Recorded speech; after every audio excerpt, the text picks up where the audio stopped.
कोकणातून मुंबईसह अन्य शहरांमध्ये स्थलांतरित झालेल्या नागरिकांना वर्षानुवर्ष चाकरमानी संबोधलं जात होतं।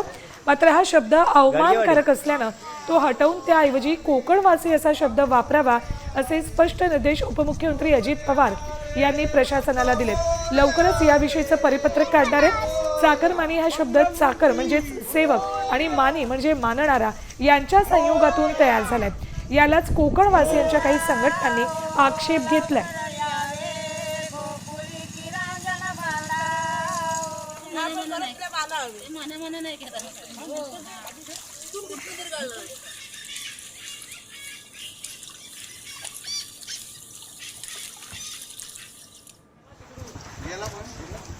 तर एरवी मुंबईत पाऊस पडला किंवा कोकणातले नागरिक कोकणात जाणार असले तरी त्यांच्यासाठी चाकरमानी हा शब्द उच्चारला जातो।